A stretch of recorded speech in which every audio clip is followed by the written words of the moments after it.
Hello my dear students, क्या हाल चाल है आप लोगों का। आशा करते हैं मज़े में होंगे। और पर्व त्योहार का दिन है तो छुट्टियां भी बिता रहे होंगे। लेकिन जैसे ही छुट्टियां आप बिताएंगे तो आपके सामने एक अजीब गरीब सी स्थिति पैदा हो जाएगी। जैसे ही आपको याद आएगा, अरे यार ये क्या, ये तो नवंबर आ चुका और हमें अब कुछ नवंबर, दिसंबर और जनवरी, मात्र 3 महीना में हमारा बोर्ड का एग्जाम पड़ेगा।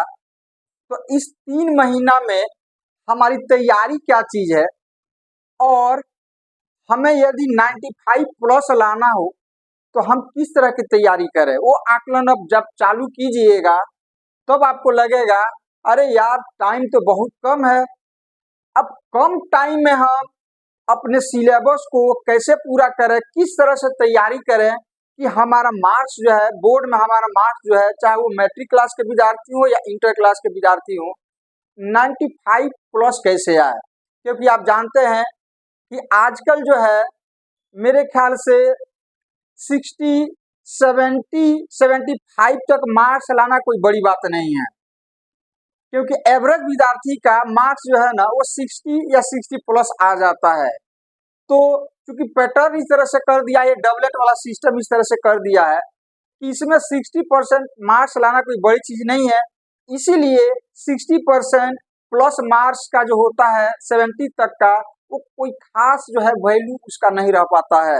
तो हमें हमें चाहिए क्या चीज, हमें चाहिए 95 प्लस। और हमारे पास टाइम बहुत कम है, क्योंकि आपका टाइम जो है नवंबर चल रहा है और नवंबर से आपका तैयारी करके 95 प्लस लाना है। अब आप सोचो थोड़ा देर के लिए कि जिस विद्यार्थी का लेवल 30 प्लस है, जिस विद्यार्थी का तैयारी 30 प्लस है, उनका स्थिति कुछ इस तरह से होगा। सर पकड़ पकड़ करके वो विद्यार्थी बैठेंगे कि अब क्या होगा, नवंबर तक तो हमारी तैयारी कुछ है नहीं, कैसे तैयारी करें, इतना सारा सिलेबस है कि नहीं। और हमारे पास मात्र 2.5-3 महीना का टाइम है, इसमें भी आप लोगों का सेंटअप का एग्जाम जो है वो आने वाला है, उसमें कुछ आपका समय लग जाएगा। तो इसलिए आपके पास समय लगभग 2 माह की पीरियड बच जाएगा पढ़ने के लिए। ठीक है, तो आपका टारगेट रहेगा इस पर 30 प्लस वाले इस तरह से और 95 प्लस वाले इस तरह से रहेंगे। नहीं तो क्या आप चाहते हैं कि हमारा सिचुएशन कुछ इस तरह का रहे या हमारा सिचुएशन कुछ इस तरह का रहे। हर विद्यार्थी का एक ख्वाहिश होता है या हर माता पिता का एक ख्वाहिश होता है कि हमारा बच्चा भी 95 प्लस लाए, ताकि हमारे अगल बगल वाले, हमारे मोहल्ले वाले, है कि नहीं, हमारे गांव वाले और हमारे घर पे भी पत्रकार आए, 99 लाए, 100 लाए, ताकि हमारा जिला टॉप करें, बोर्ड टॉप करें, ताकि हमारा नाम हो, मान हो, सम्मान हो। आपका मान सम्मान होगा तो आपके पिताजी का भी मान सम्मान बढ़ेगा। और हर गार्जियन यही आपसे उम्मीद लगा करके बैठा हुआ है। तो मेरे ख्याल से आप मेरे बातों को समझ गए होंगे कि आपका टारगेट होगा हमें 95 प्लस लाना। तो सवाल ये है कि क्या सिर्फ टारगेट रखने से या ऐसा कह देने से आपका 95 प्लस आ जाएगा? नहीं आएगा।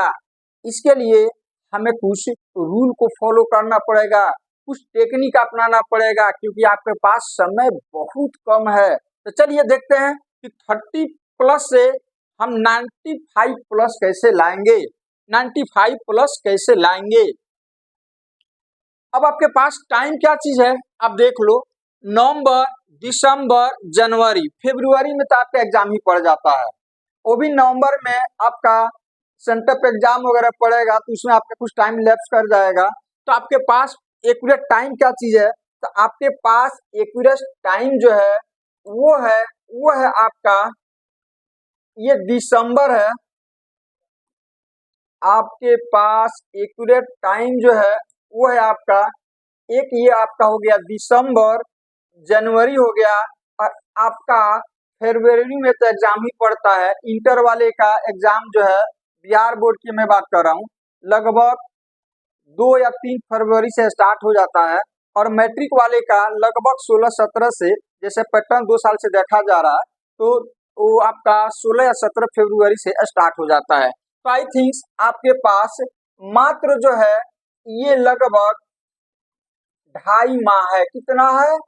2.5 माह है आपके लिए प्रिपरेशन करने का, मतलब आपको 30 प्लस से 95 प्लस लाने का। ठीक है, अब यहाँ पर ध्यान से देखो आप, ये बेचारे के देखो, ये सोच रहे हैं कि भाई हमारी तैयारी कैसे होगी, और यहाँ पर आप देख रहे हो ये इंजॉय कर रहे हैं। तो इंजॉय करेंगे तो इनका क्या आएगा? इनका मार्क्स 30 आ जाए बहुत मुश्किल से, वही काफी है।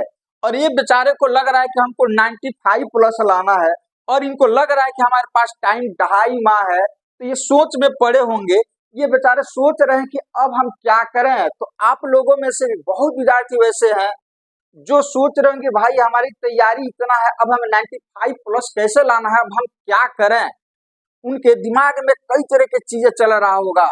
हमको ये भी पता है कि बहुत ऐसे विद्यार्थी होंगे जिनका लगभग रिवीजन सिलेबस खत्म हो गया होगा, फिर भी सिलेबस खत्म कर देने से आपका 95 प्लस नहीं आने वाला है। उसके लिए बहुत सारी तैयारियां करनी पड़ती है, तब आपका 95 प्लस 99 तक आ सकता है, 100 भी आ सकता है। तो चलिए देखते हैं इसके लिए आपको क्या क्या करना पड़ेगा। तो अभी आप है यहाँ पर, अभी आप है यहाँ पर, अभी आप है यहाँ पर अब आपको ये चढ़ते चढ़ते सीढ़ी चढ़ते चढ़ते चढ़ते चढ़ते आपको यहाँ आना है। यहाँ पर पहुंचिएगा तो आपको 95 प्लस आएगा। अब ये सीढ़ी चढ़ने के लिए आपके पास एनर्जी होना चाहिए। अब कोई विद्यार्थी सोचे कि यहाँ से हम कूद करके यहाँ पर आ जाए, तो वो पॉसिबल नहीं है, गिर जाएगा, हाथ पैर उसका टूट जाएगा। इसके लिए हमें स्टेप बाय स्टेप चढ़ना है। तो वहीं आज हम आपको बताने वाले हैं कि आप स्टेप बाय स्टेप चढ़ करके कैसे आप यहाँ तक आ सकते हैं, अपने मंजिल को पा सकते हैं। आपका मंजिल क्या चीज है? 95 प्लस। मैं उन विद्यार्थी की ज्यादा चर्चा कर रहा हूँ, मेरा फोकस ज्यादा उन विद्यार्थियों पर है जो चाहते हैं, उनका कुछ टारगेट है कि नहीं हमारा 95 प्लस मार्क्स आना ही चाहिए। मैं वैसे विद्यार्थी के बारे में ज्यादा चर्चा नहीं करूंगा जिसका टारगेट होता है कि चलो भाई हमारा 30 प्लस आ गया, मतलब पास कर गए, बस बात खत्म हो गया। तो वैसे विद्यार्थी को मैं यहाँ पर लेकर के नहीं चल रहा हूँ। मैं वैसे विद्यार्थियों की चर्चा कर रहा हूँ जो वास्तव में चाहते हैं कि हमारा 95 प्लस मार्क्स आए। तो इनके लिए यहाँ से आप अभी तक 30% में है, क्योंकि यदि जिनका सिलेबस खत्म हो गया है तो वो विद्यार्थी जो है ना अभी 30 प्लस में यहाँ पर है, यहाँ पर है, यहाँ पर है बाबू, यहाँ पर है। अभी आपको ये 2-2.5 महीना में यहाँ से चल करके आपको यहाँ आना है। कई स्टेप आपको पार करना है, कई स्टेप आपको पार करना है। तो चलिए देखते हैं वो स्टेप आपका क्या है और उस स्टेप को आप कैसे पूरा कर सकते हैं ताकि आप यहाँ पर पहुंच जाएं, यहाँ पर पहुंच जाएं। तो सबसे पहले मैं अपना प्रीवियस ईयर का जो विद्यार्थी मेरे ऑफलाइन के थे या ऑनलाइन के थे, उनका रिजल्ट मैं दिखा देता हूं कि वास्तव में वो कुछ ट्रिक अपना करके, इन स्टेप को अपना करके कैसे वो एक अच्छा स्कोर लाए थे, है कि नहीं। तो चलिए सबसे पहले मैं उन विद्यार्थियों को एक सूची आपको मैं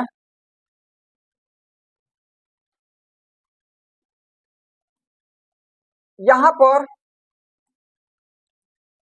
पर मेरा प्रीवियस ईयर का जो रिजल्ट का जो मेरे पास आंकड़ा है कि नहीं, उसमें से कुछ आंकड़ा हमने इकट्ठा किया जो आपके सामने है।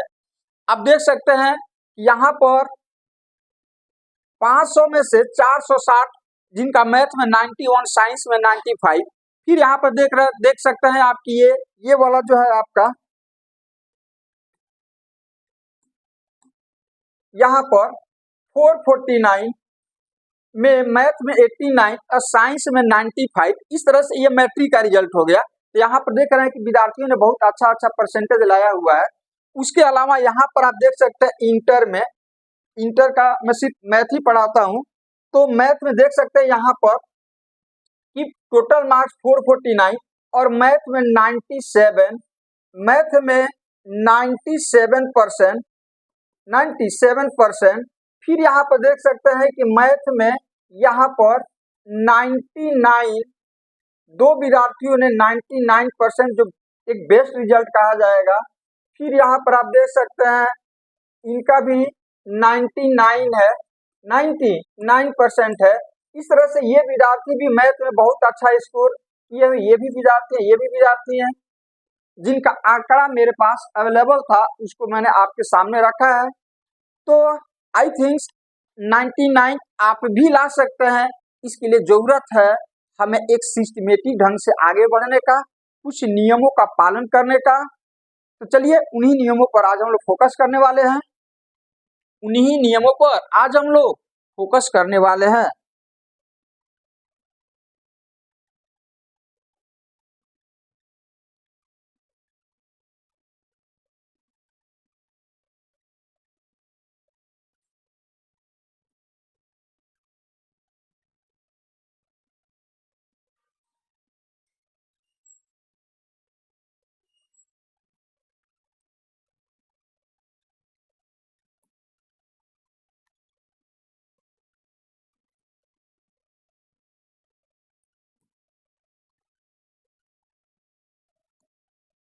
चलो बच्चों, तो हमारा सबसे पहला स्टेप ये होगा कि सिलेबस को समझें। सबसे पहला काम ये करना है आपको कि आपको जो है ना बाबू, उस सिलेबस को समझना है, सिलेबस को समझना है। पहले अपने पाठ्यक्रम को अच्छे से जान ले और महत्वपूर्ण विषयों को पहचाने। अब टाइम आ गया है, आपने अक्टूबर तक टोटल सिलेबस को आपने देखा है, हर प्रश्न को आपने टच किया है, हर प्रश्न को आपने बारीकी से समझा है।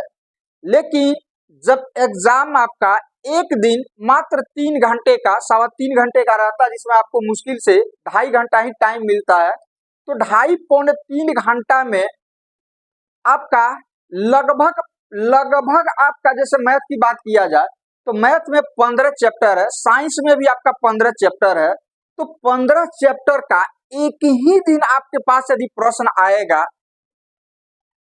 वो भी 2.5 घंटा में आपको उसको बनाना है, और एक प्रश्न भी गलत होगा तो समझ जाओ कि आपका यदि 2 मार्क्स वाला है, 5 मार्क्स वाला है या 1 मार्क्स वाला है, यदि एक प्रश्न के भी माइनस प्लस में भी यदि थोड़ा सा गड़बड़ी हो गया तो आपका 1 नंबर, 2 नंबर, 5 नंबर इस तरह से माइनस होते जाएगा और आपका स्कोर आ जाएगा नीचे।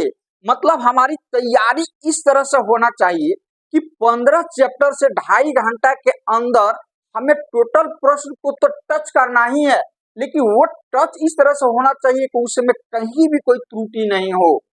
तब आप 90, अभी हम दिखाए हैं कि जो विद्यार्थी 99% मार्क्स लाए हैं, इंटर में लाए हैं, मैट्रिक में बहुत अच्छे स्कोर लाए हैं, 95 प्लस वहां भी लाया हुआ है लोग, तो आप बताओ कि वो विद्यार्थी क्या किया होगा, 100 में 100 टच किया होगा। बाय द वे किसी कारण से एक नंबर या कहीं त्रुटि हो गई, जिसका 1 मार्क्स 1 मार्क्स क्या हो गया, उसका माइनस हो गया, जिसके चलते उसका क्या आ गया, 99 आ गया। तो इसी तरह से सबसे पहले आपको सिलेबस को समझें। सिलेबस मीन्स ये हो गया कि आपका जो बोर्ड में जो प्रश्न आता है ना, उसका पैटर्न क्या चीज है, किस चैप्टर से अधिक प्रश्न आता है, वो आपको समझना पड़ेगा। तो सबसे पहला काम आपको ये है कि हमें ये समझना पड़ेगा कि हमारा सिलेबस जो है वो क्या है। मीन्स आपका बोर्ड में जो प्रश्न पूछा है ना, वो अधिकतर किस चैप्टर से आता है, क्योंकि आपके पास डबल का ऑप्शन रहता है। कितने का ऑप्शन रहता है, डबल का ऑप्शन रहता है। जैसे ध्यान से देखो, यहाँ पर आपका साइंस की हम बात करें, साइंस की हम बात करें तो साइंस में आपका हो गया फिजिक्स। तो फिजिक्स में क्या होता है, कि आपका 4-8 प्रश्न होगा, जिसमें 4 प्रश्न को बनाना अनिवार्य होता है और प्रत्येक प्रश्न 2 मार्क्स का होता है। ये हो गया आपका 4 दूनी 8 हो गया, ठीक है। उसके अलावा इसमें एक प्रश्न होता है जो 6 मार्क्स का होता है, तो ये हो गया 6 मार्क्स। तो टोटल हम लॉन्ग की बात करते हैं, हम लॉन्ग क्वेश्चन की बात करते हैं, लॉन्ग क्वेश्चन की बात करते हैं। ये हो गया कितना, 14 मार्क्स का हो गया। उसके बाद से हमारा आ जाएगा केमिस्ट्री। केमिस्ट्री आ जाएगा, तो केमिस्ट्री में भी सेम यही प्रोसेस होता है। 4 प्रश्न रहेंगे 2 मार्क्स का, 8 हो गया, और एक प्रश्न रहेगा इसमें 5 मार्क्स का रहता है। तो टोटल मार्क्स आपका हो गया, टोटल मार्क्स आपका हो जाएगा कितना, 13 हो जाएगा। सेम बायो में केमिस्ट्री का कॉपी होता है, केमिस्ट्री का कॉपी होता है, इसमें भी 4 प्रश्न होंगे 2 मार्क्स का, 4 दूनी 8, और एक होगा 5 मार्क्स का, तो हो जाएगा 5। टोटल कितना हो गया, 13 हो गया। मैथ में तो जानते ही हैं 15 कौन कौन सा होता है। अब ध्यान से देखो यहाँ पर, तो फिजिक्स में 8 6 14 मार्क्स का, 8 5 13, 8 5 13, और लगभग, अब ऐसा ना कि आपका फिजिक्स में जैसे मान लो कि ये 4 है तो उसमें 8 दिया रहेगा, जिसमें 4 आपको बनाना रहेगा।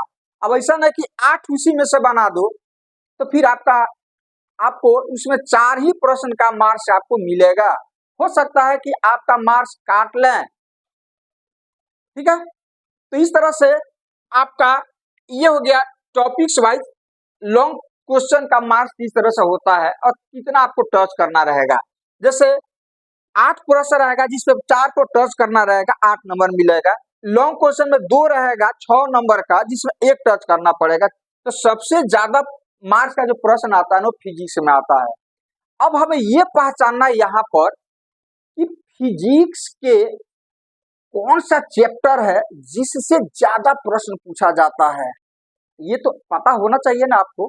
कैसे पता चलेगा, जो प्रीवियस ईयर का जो क्वेश्चन होता है, क्वेश्चन बैंक से हमको पता चलेगा कि प्रत्येक साल के जब प्रश्न को हम लोग देखेंगे तो फील करेंगे हम कि कौन सा चैप्टर से ज्यादा प्रश्न आपको आता है। तो सबसे पहला आपका टारगेट होगा कि उस चैप्टर को हम सबसे पहले हम फॉलो करें। उसके बाद से जिस चैप्टर से कम आता है ना, उसको हम लोग लास्ट में देखेंगे, लास्ट में देखेंगे। तो सबसे पहला काम आपका क्या होना चाहिए कि सिलेबस को समझें कि हमारा सिलेबस क्या है, बाउंड्री क्या है, और किस टॉपिक से ज्यादा प्रश्न आता है, वो हमें प्रीवियस ईयर का क्वेश्चन बैंक से पता चल जाएगा। जैसे यहाँ पर एक छोटा सा डाटा हमने आपके सामने रखा है। बाकी 50% तो आपका ऑब्जेक्टिव ही रहता है, 50% ऑब्जेक्टिव। तो ऑब्जेक्टिव में ये नहीं रहता है, जैसे मान लो कि आपका 40 बनाना रहेगा, 80 आपका देगा, तो उसमें से लगातार आप 40 तो बनाओ, कोई दिक्कत नहीं। लेकिन लॉन्ग क्वेश्चन में आपका कंडीशन रहता है कि आप फिजिक्स से, केमिस्ट्री से, बायो से, हर आपका क्या कहते हैं, हर टॉपिक से आपको कुछ न जो शर्त जो कंडीशन है उसके हिसाब से आपको प्रश्न बनाना ही रहेगा।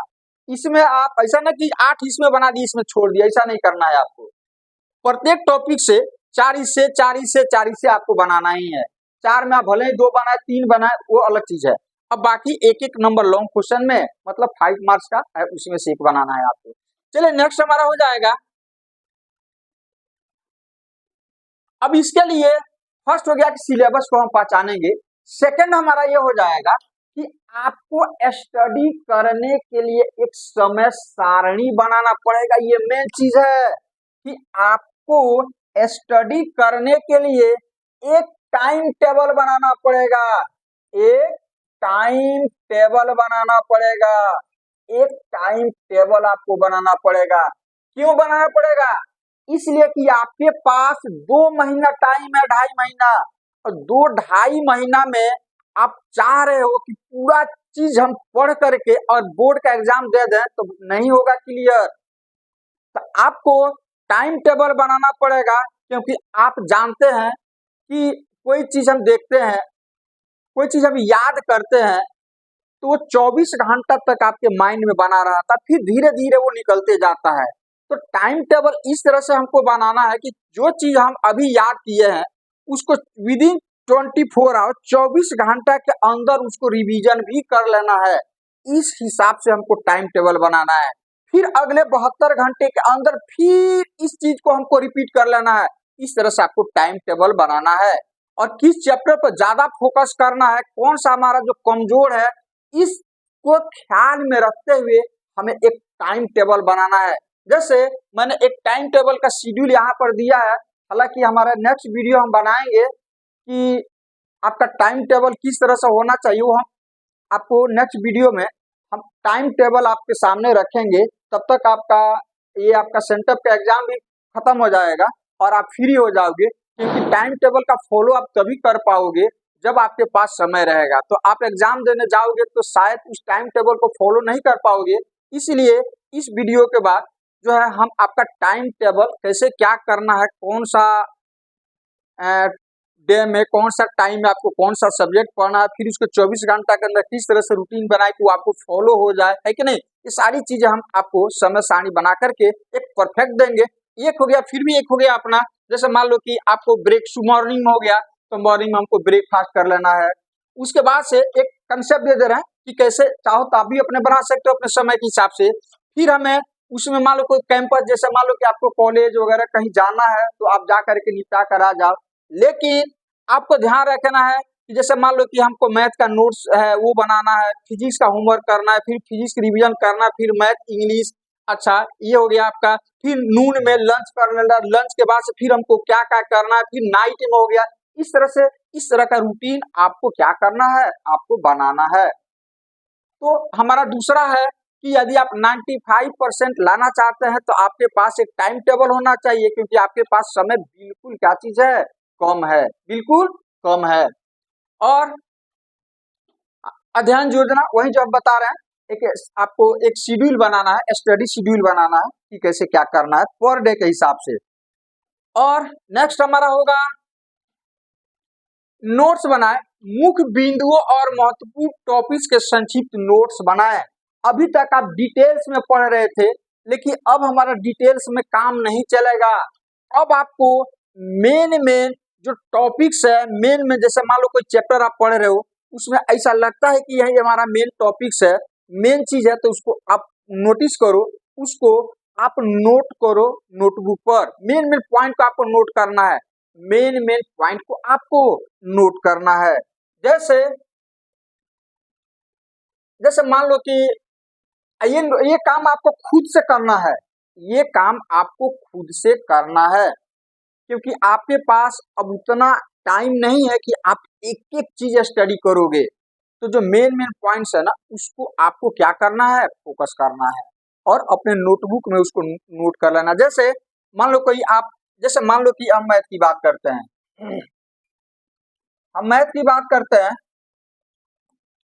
मैथ में आपने क्या किया, ध्यान से देखो यहाँ पर।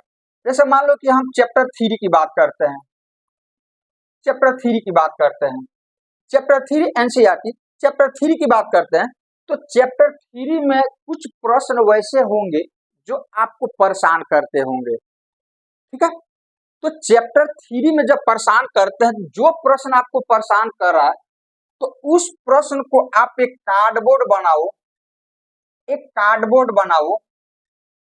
कॉपी नहीं, कार्डबोर्ड पर, और आप लिखो चैप्टर 3, और जो क्वेश्चन आपको परेशान करता है, जैसे चैप्टर 3 में भी एक्सरसाइज, जैसे मान लो कि एक्सरसाइज 3.1 हो गया, तो मान लो हमको एक्सरसाइज 3.3 का क्वेश्चन नंबर हमको 4 जो है ना वो परेशान कर रहा है। तो बस कार्डबोर्ड पर हम लिखेंगे चैप्टर 3 एक्सरसाइज 3.3 का क्वेश्चन नंबर 4, प्रश्न संख्या 4। अब हम कहीं से भी आएंगे या हम रूटीन बनाएंगे day to day, per day का कौन से टाइम में हमको कौन सा सब्जेक्ट पढ़ना है, इस हिसाब से जो रूटीन बनाएंगे, तो जिस दिन हमारा मैथ रहेगा तो सबसे पहले हम कार्डबोर्ड पर देखेंगे कि यार ये प्रश्न हम नोट किए हुए कि ये हमको परेशान करता है, तो सबसे पहले हम उसी को देखेंगे। बाकी तो इजी है, बाकी तो हम बना ही ले रहे हैं, हमको जो परेशान कर रहा है ना उस पर फोकस करना। टाइम कम है तो जो हमें इजी वे में आ जा रहा है उसको हमें फॉलो नहीं करना है। यही तो हो गया मेन चीज, उसको हमें नहीं देखना है, क्योंकि वो तो हम बना ही ले रहे हैं। हमें किसको देखना है? उस प्रश्न को जो हमें परेशान कर रहा है। कौन परेशान कर रहा है? तो एक्सरसाइज 3.3 का क्वेश्चन नंबर 4, ये हम नोट करके रखेंगे, क्योंकि जब भी हमारा ध्यान जाएगा पहले कार्डबोर्ड पर, पहले किस पर? कार्डबोर्ड पर। कार्डबोर्ड पर देखेंगे, अरे क्या हम क्वेश्चन नंबर 4 को हम यहाँ पर लिख करके रखे, क्या है क्वेश्चन नंबर 4। उसको एक बार, दो बार, एक दिन, 2 दिन, 3 दिन बनाओगे तो सबसे इजी हो जाएगा आपका। उसी तरह से साइंस में भी जो है, जो टॉपिक, जो चैप्टर आपको परेशान करता है, उस चैप्टर को, टॉपिक को नोट करके रखो और उसमें ज्यादा से ज्यादा जो है उसका कंसेप्ट क्लियर करने की कोशिश करो। बस इतना याद रखो कि साइंस में कंसेप्ट क्लियर होना चाहिए। यदि किसी तरह का झिलमिलाहट है, ऐसा लग रहा हो कि धुंधला, मतलब चीजें क्लियर नहीं हो पा रहा हो आपको, तो समझ जाना कि वहां उस चीज को हमको क्लियर करना है, क्लियर करना है। तो ये चीजें हो गया हमारा कि नोट्स बनाओ, कैसे बनाना है अभी हम आपको समझा दिए। चलिए नेक्स्ट हमारा हो जाएगा प्रश्न पत्र हल करें। पिछले वर्षों के प्रश्न पत्र को हल करें, इससे परीक्षा का पैटर्न समझने में मदद मिलेगा। बाबू वही चीज जो हम पहले बताएं आपको कि प्रश्न पत्र को हल करो। टाइम आ गया है, आप एक बार पढ़ चुके हैं, अब टाइम आ गया है आपको प्रश्न पत्र हल करने का, वो भी किस तरह का, जो परीक्षा में इसके पहले जो बोर्ड में आ चुका है वो सबको, तब ना आपको आइडिया होगा किस टॉपिक से ज्यादा प्रश्न आ रहा है, किस टाइप का प्रश्न आ रहा है। कुछ विद्यार्थी होते हैं, क्योंकि आपको पता है कि बोर्ड जो होता है क्वेश्चन सेलेक्ट करता है तो ज्यादा भारी सेलेक्ट नहीं करता है, उनको पता है कि टाइम हम कम दे रहे हैं, तो वैसे प्रश्न को सेलेक्ट किया जाए जो कम समय में उसको पूरा कर दे, उनको भी पता है। तो कुछ प्रश्न वैसे रहता है, जैसे हम एनसीईआरटी की बात करते हैं, बहुत ऐसे विद्यार्थी हमसे पूछते हैं कि सर कौन सा 99 95 प्लस लाने के लिए कौन सा बुक्स जो है अच्छा रहेगा। तो बाबू देखो, सबसे बेस्ट है कि आप पहले एनसीईआरटी को कवर करो। एनसीईआरटी को जैसे आरडी शर्मा हो गया, अग्रवाल का हो गया या एसएफ का हो गया, तो पहले वो बात की चीज हो गया, क्योंकि हमारा जो भी पैटर्न होता है ना, जो भी क्वेश्चंस आते हैं वो टोटल एनसीईआरटी बेस्ड ही रहते हैं। आप थोड़ा सा उसका डाटा इधर से उधर कर देता है, बाकी कुछ नहीं है। तो आप यदि जैसे आरएस अग्रवाल का हो गया, आरडी सर, ये सब के बुक्स अभी आप पढ़ोगे तो आई थिंक आपका रिवीजन भी पूरा नहीं हो पाएगा। और दूसरी चीज की आप जो है इतने कम समय में मेरे ख्याल से हर चैप्टर पर तक आप नहीं पहुंच पाओगे, क्योंकि उसमें बहुत सारा प्रश्न रहता है और बोर्ड का नजरिया क्या होता है, उसका पैटर्न क्या होता है, वो एनसीईआरटी को कवर करता है। तो आपके पास टाइम कम है, आप आरडी शर्मा के चक्कर में मत पड़ो। मैंने जितने भी विद्यार्थी को पढ़ा जो 99% लाए हैं, हर साल लगभग इतना लाते हैं, है कि इसके पहले भी बहुत सारा विद्यार्थी लाए हुए थे, उसके पहले भी लाए हुए थे। तो इस तरह से मैं हमेशा उन लोगों को एनसीईआरटी पर ही फोकस कराता हूँ। बस यही है कि मैं रिवीजन भी करा देता हूँ, रिवीजन कराने के बाद इन सभी चीजों को मैं पूरा करा देता हूँ। जनवरी तक इनका टोटल चीज ये फाइनल हो जाता है, जो हम आपको अभी बताने जा रहे हैं। ठीक है, तो इसलिए आपको कहीं भटकने की जरूरत नहीं है, कहीं भी किसी बुक्स के चक्कर में पढ़ने की जरूरत नहीं है। एनसीईआरटी आप कवर करो। हाँ, कुछ उसके एग्जाम्पलर होते हैं एनसीईआरटी एग्जाम्पलर, लेकिन एग्जाम्पलर सही से देखा जाता है, जहां तक मैं फील किया हूं, उससे एग्जाम में बहुत कम प्रश्न आता है, कभी कभार आता है। तो वो कब का है? वो है आपको जनवरी से लेकर के अगस्त, सितंबर या अक्टूबर तक ही है बनाने का टाइम। रिवीजन में उसकी जरूरत हमें नहीं है, उसके चक्कर में पढ़ोगे आपको नॉलेज तो होगा बट आपका मार्क्स नहीं आएगा। यार मार्क्स नहीं आएगा तो आपको मेरिट कैसे पता चलता है? मार्क्स से पता चलता है। मान लो कि आप लाख जीनियस हो, लाख आपके पास नॉलेज है, यदि रिजल्ट हमारा बेस्ट नहीं आता है तो बाई द वे गार्जियन आपको भरोसा कर लेंगे, बाकी आपको कोई भरोसा नहीं करे। यार इसके पास मेरिट रहता तो क्या रिजल्ट नहीं आता, अच्छा मार्क्स नहीं आता। अच्छा मार्क्स आएगा तो अच्छे कॉलेज में एडमिशन होंगे, और अच्छे कॉलेज, अच्छे फ्रेंड, तो अच्छा फन है कि नहीं वहां पर आपको। और पुअर मार्क्स आएगा, खराब मार्क्स आएगा तो आप खराब कॉलेज में जाओगे, वहां एडमिशन होगा आपका।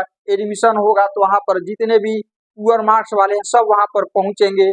कॉलेज भी वैसे ही होगा, रट्टा मार पढ़ाई, इतना सिलेबस दे दो, इतना रटवाते रहो उसको। अच्छे कॉलेज में जाओगे वहां पर रटवाया नहीं जाता है, वहां पर कंसेप्ट क्लियर किया जाता है, अच्छे दोस्त मिलेंगे, फन इंजॉय करोगे, है कि नहीं। तो आप सोच लो कि आपको कहाँ जाना है, अच्छे कॉलेज को चूज करना है कि पुअर कॉलेज को चूज करना है। अच्छे कॉलेज को चूज करने के लिए मेरिट के साथ साथ आपको मार्क्स भी आना चाहिए, मार्क्स भी आना चाहिए। तो ये हो गया हमारा कि प्रश्न पत्र को हल करें, है कि नहीं। प्रीवियस ईयर का जो क्वेश्चन है उसको आप बनाओ, पता चलेगा कि पैटर्न क्या है। अगला हमारा हो जाएगा प्रैक्टिस सेट। ये तो सबसे बेस्ट है, practice set. Practice make a man perfect. Practice ही आदमी को एक परफेक्ट बनाता है। आप देखते हो कोई जॉब करता है, स्टार्टिंग में जब वो कंपटीशन से निकलता है, सिलेक्शन हो जाता है, तो उसको कहीं ना कहीं ट्रेनिंग दिया जाता है, मतलब उसको प्रैक्टिस कराया जाता है। एक डॉक्टर होता है, एमबीबीएस करके आ जाता है, लेकिन उसको कहीं प्रैक्टिस करना पड़ता है एज ए डॉक्टर, तब वो आकर के अपना क्लिनिक या कहीं अपना क्या करता है, ज्वाइनिंग करता है। तो इस तरह से प्रैक्टिस ही है जो आपको आपको आपके मुकाम तक पहुंचा सकता है। लाख रिवीजन कर लो, एक बार लाख आप प्रश्न को मार्किंग करके ये करो, लेकिन प्रैक्टिस नहीं करोगे, बार बार उन चीजों को नहीं बनाओगे, क्योंकि एक ही दिन आपका 15 चैप्टर का प्रश्न आएगा, तो कैसे पता चलेगा कौन सा चैप्टर का कौन सा। आगे पढ़ोगे पीछे भूल जाओगे, आगे पढ़ोगे पीछे भूल जाओगे। लेकिन डेली हम 15 चैप्टर से डेली हम प्रश्न को बनाएंगे तो हमें हर चीज क्लियर हो जाएगा, कौन सा चैप्टर का कौन सा प्रश्न एग्जाम में आया, फटाफट एग्जाम, क्योंकि आपके पास एग्जाम में आपको उतना सोचने का टाइम नहीं रहता किस चैप्टर का है, इसको कैसे थोड़ा सा याद कर ले, यार दिमाग में नहीं आ रहा है कि नहीं, तो वहां पर आपके पास टाइम नहीं रहेगा, बहुत कम समय रहता है वहां पर। इसलिए आप प्रैक्टिस सेट जरूर बनवाओ। हमारा 99% लाने वाले जो विद्यार्थी होते हैं उसका मुख्य रीजन यही होता है, रिवीजन और plus practice set, revision plus practice set. तो इसलिए आप प्रैक्टिस सेट पर जरूर फोकस करें और आगे आप मॉक टेस्ट दें। मॉक टेस्ट का मतलब हो गया वही जो अभी हम बताए हैं, जैसे बोर्ड में जो प्रश्न पूछा हुआ है उसको उतना ही निर्धारित टाइम में उसको आप अपने से बनाओ। हर प्रीवियस ईयर का क्वेश्चन क्या करो, जैसे मान लो कि आपका 2022 का क्वेश्चन हो गया, आप ले लो, टाइम देखो और देखो उस टाइम में आप कितना बना पाते हो, आपको आपका आकलन पूरा हो जाएगा, आपको पता चल जाएगा कि वास्तव में हमारी कितनी तैयारी है। फिर जो जो चीज आपका वीक है उस चीज पर आप फोकस करो, तो कब पता चलेगा, जब आप मॉक टेस्ट देखो। मीन्स वही हम बात कर रहे हैं जो प्रैक्टिस सेट की हम बात कर रहे हैं, या मॉक टेस्ट का अच्छा सा आपका प्रचलन चल गया है। ऑनलाइन क्लास में भी जो आप जुड़ करके मॉक टेस्ट दे सकते हैं, ठीक है। तो ये 2 पॉइंट याद रखना, प्रैक्टिस सेट और मॉक टेस्ट जो होता है ना, वो रिवीजन के बाद या रिवीजन के साथ साथ ये चलना चाहिए, तब जाकर के आपका 95 प्लस आएगा, 100% आएगा 95 प्लस। क्या उसके बाद समूह अध्ययन, ग्रुप स्टडी, अरे वाह क्या बात है, देख लो ये बच्चे लोग ग्रुप स्टडी कर रहे हैं।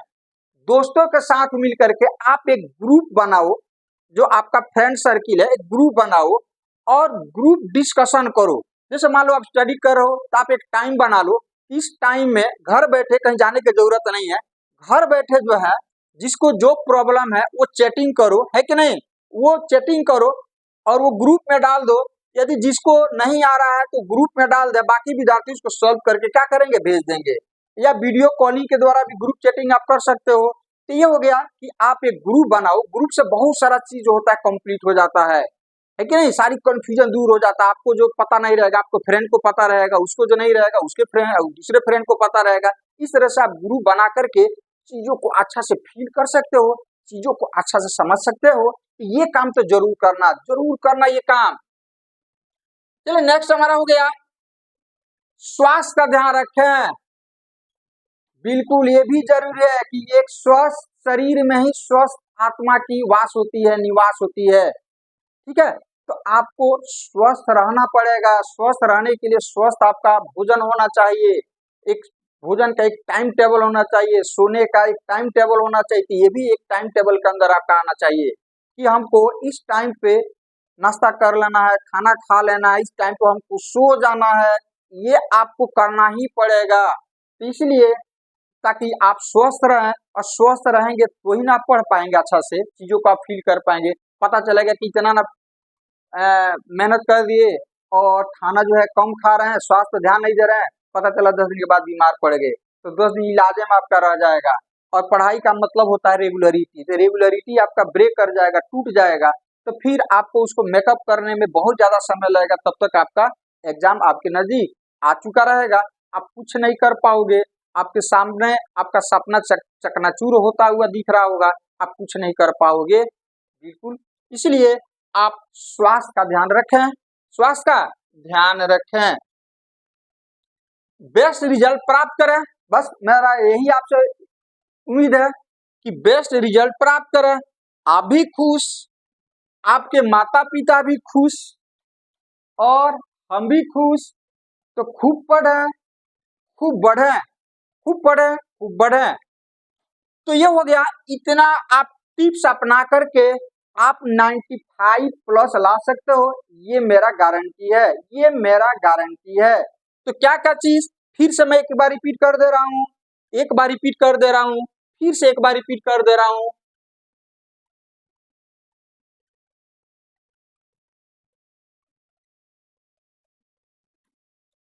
तो आपके पास टाइम कितना है? आपके पास टाइम है नवंबर, दिसंबर और जनवरी। आधा नवंबर तो आपका सही सेंटअप का एग्जाम देते वगैरह बीत जाएगा, आपके पास मात्र 2.5 महीना में, 2.5 महीना में आप इस स्थिति में आना चाहते हैं, आप इस तरह से फ्रस्ट्रेट होंगे। और ये क्या फ्रस्ट्रेट होगा, ये बेचारा तो कैमरा लेकर के घूम रहा है, शूटिंग कर रहा है, तो ये फ्रस्ट्रेट नहीं होगा। तो ये 30 प्लस वाला में आपको आना है, इसमें आना है, इसमें आना है। और आप देख रहे हैं यहाँ पर लक का तो पता नहीं, लेकिन अवसर जरूर मिलती है मेहनत करने वाले को। मतलब लक क्या होता है वो बात की चीज हो गई, पहले आप कर्म करो, लक आपका जरूर फेवर करेगा। और आप लक पर दौड़ोगे, मेहनत नहीं करोगे तो लक भी आपका फेवर नहीं करेगा। तो नवंबर से कैसे पढ़े, इस पे हमारा फोकस है। तो देखो ध्यान से, यहाँ पर आपको 30 प्लस से 95 प्लस लाना है, तो इतना स्टेप आपको जो है चढ़ करके और यहाँ पहुंचना है। इस स्टेप को पूरा करने के लिए आप यहाँ से ऐसा नहीं कि डायरेक्ट छलांग लगाकर यहाँ पर आ, इसके लिए आपको कुछ करना पड़ेगा। वही टिप्स हम आपको दे रहे हैं, क्या करना पड़ेगा।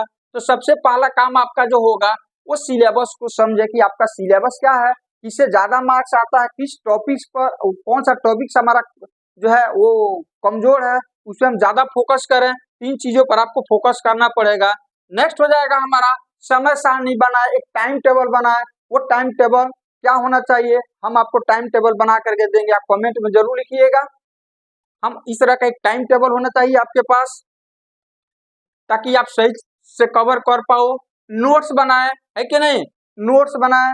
नोट्स का मतलब हो गया जो आप मेन में एक बार तो आप पढ़ चुके हैं, तो मेन में जो पॉइंट्स है उसको लिखें। जैसे यहाँ पर हमने आपको समझाया था कि जैसे मान लो कि हमारा मैथ का चैप्टर 3 का जो है 3.3 का क्वेश्चन नंबर 4 हमको परेशान कर रहा था, कार्डबोर्ड पर 4 लिख लो। हाँ, ये चीज याद रखना कि सबसे पहले तो कार्डबोर्ड पर आपका मैथ का फॉर्मूला रहना चाहिए। सो करके उठो, ब्रश करते हुए उसको देख लो, शाम को सोते हुए देख लो, रटने की कोई जरूरत नहीं है, क्योंकि मैथ में मेन चीज फॉर्मूला ही होता है। मेन चीज क्या होता है, चाहे वो मैट्रिक का हो और चाहे वो 12th क्लास का हो। तो फिर उसके बाद प्रश्न पत्र हल करें, जो प्रीवियस ईयर का क्वेश्चन है उस सब प्रश्नों को आप हल करें, इससे आपको पता चलेगा कि हमारी तैयारी कितनी है। फिर यहाँ पर प्रैक्टिस सेट बनाए या मॉक टेस्ट दें, प्रैक्टिस सेट बनाए या मॉक टेस्ट दें, उससे आपको आकलन होगा, है कि नहीं, कि इतना टाइम में हम कितने प्रश्न को हल। हम जानते हैं कि आपको सभी, आपका पूर्ण रिवीजन है, हर चीज तैयारी है, लेकिन आप टाइम के अंदर नहीं बनाओगे तो फिर क्या फायदा। पता चलेगा कि 2 प्रश्न छूट गया, 3 प्रश्न छूट गया, और जो बनाए हैं उसमें भी कंफ्यूजन है। तो हमारा स्पीड भी होना चाहिए। एग्जाम में क्या चाहिए, हर चीज का एग्जाम होता है ना, आपका आपका टाइमिंग का भी एग्जाम होता है कि आप इतना टाइम में आप बना पाते हो कि नहीं बना पाते हो। ठीक है, राइटिंग भी होता है कि आप सही चीजों को लिख पाते हो कि नहीं लिख पाते हो, सही चीजों का एक्सप्लेन कर पाते हो कि नहीं कर पाते हो। तो हर चीज का आपका एग्जाम होता है जिसमें टाइम भी शामिल है, इसलिए आपको 2.5-3 घंटे टाइम मिलेगा। एक्चुअली टाइम तो 3-3.25 घंटा होता है मैथ में, लेकिन आपको उसमें टाइम 2.5 घंटा ही मिलता है, टाइम 2.5 घंटा ही मिलता है। और ग्रुप स्टडी, मतलब आप ग्रुप बनाओ और ग्रुप में ही आप डिस्कस करो, तो इससे आपको एक बेस्ट रिजल्ट मिलेगा। देखना कितना आपको फायदा होता है, कुछ दिन करके देखो, फिर कमेंट में आप लिखना। इस तरह से हम चीज़ों को, इन टिप्स को फॉलो करके इन चीज़ों को हम पूरा कर सकते हैं। अब हम जब हम वीडियो अपलोड कर रहे होंगे तो एक सूचना इसके माध्यम से हम फिर से आपको हम दे दे रहे हैं कि हम लाइव क्लास में हम चाह रहे हैं कि आपके पास टाइम कम है, बहुत विद्यार्थी हैं जो पैसे का अभाव में जो एफोर्ड नहीं कर पाते हैं, चाहे वो ऑफलाइन वाले हों या ऑनलाइन वाले हो। तो इसलिए हम सोच रहे हैं कि बच्चों के लिए, बच्चों के डिमांड पर एक क्रैश कोर्स चलाया जाए, और उस क्रैश कोर्स का नाम होगा हमारा 95 प्लस क्रैश कोर्स, और उस क्रैश कोर्स का नाम होगा 95 प्लस क्रैश कोर्स। ठीक है, तो ये क्लास जो है हम लोगों का ऑफलाइन में भी चलेगा और ऑनलाइन में भी चलेगा। तो इसके लिए हम एक टाइम टेबल हम फिक्स करेंगे, और उस टाइम टेबल को हम एक बार फिर वीडियो अपलोड करेंगे। आपको रूटीन भी बताना है कि आपको रूटीन क्या होना है, किस तरह के रूटीन को आप फॉलो करोगे, एक रूटीन भी हमको देना है।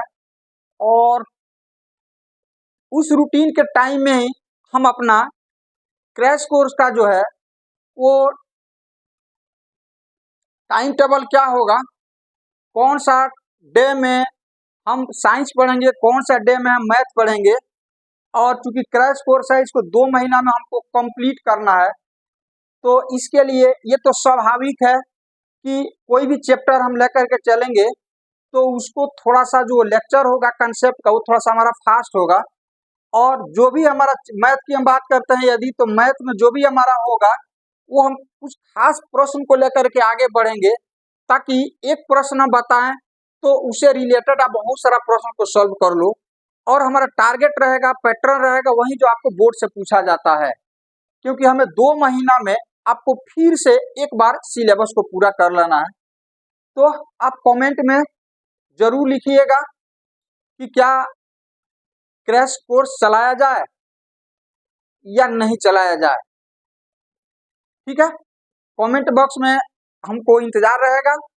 और ये वीडियो जो है ज़्यादा से ज़्यादा बच्चों में आप शेयर कीजिएगा, ताकि ग्रुप हो गया आपका, फेसबुक हो गया, इंस्टाग्राम हो गया, हर कोई आजकल फेसबुक इंस्टाग्राम चलाता है, तो वहाँ पर इन चीज़ों को आप ज़्यादा से ज़्यादा शेयर कीजिए, ताकि आपके और भी दोस्तों को, और भी बच्चों तक ये पहुँच सके, और हमारा मेहनत, आपका मेहनत जो है एक सही दिशा में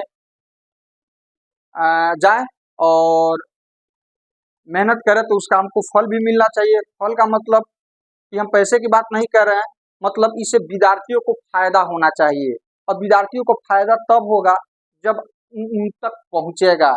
ये पहुंचाने का काम किसका है? आपका है। इस तरह से प्यारे बच्चों, हम लोग फिर मिलते हैं जल्दी ही। हम आपके सामने टाइम टेबल, रूटीन वगैरह को सामने हम लोग रखेंगे।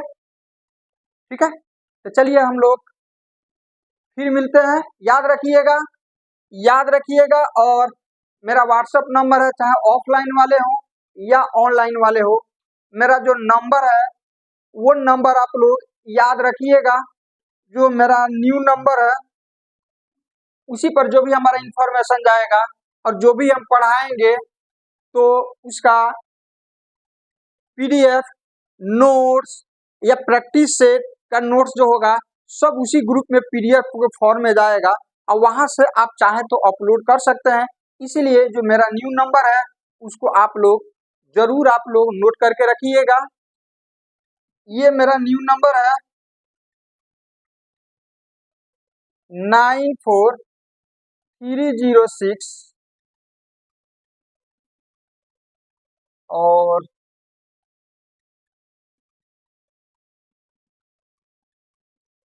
अरे न्यू नंबर है इसलिए मैं मिस कर जा रहा हूँ। 94,306। चलो डिस्क्रिप्शन में हम लिख देंगे इसका अपना नंबर है कि नहीं, मैं भी मिस कर रहा हूँ। हाल फिलहाल में एक नंबर है, और क्योंकि यार इतना सारा मोबाइल नंबर की सबको याद रखना पॉसिबल नहीं है कि नहीं। चलो कोई बात नहीं, इसको हम डिस्क्रिप्शन में अपना ये नंबर दे देंगे और इसको नोट कर लीजिएगा, और ये इसे आप लोग जुड़िए। तो चलिए फिर हम लोग मिलते हैं।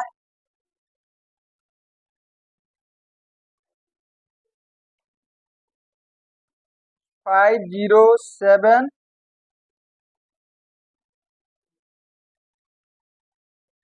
2 2 4 2 6 2 8 2, हाँ यही है 943030650778। ये हो गया अपना मोबाइल नंबर।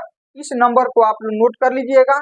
इसी से आपका कोई भी मैसेज इसी पर जाएगा, चाहे वो ऑफलाइन वाले हो चाहे ऑनलाइन वाले हो। हाँ एक जरूर दीजिएगा, मैसेज दीजिएगा कमेंट बॉक्स में कि क्या 95 प्लस बैच चलाया जाए नहीं चलाया जाए, ठीक है, क्या इससे आपको फायदा हो सकता है। तो चलिए हमको जो है आपका कमेंट का इंतजार रहेगा। चलिए बेस्ट ऑफ लक।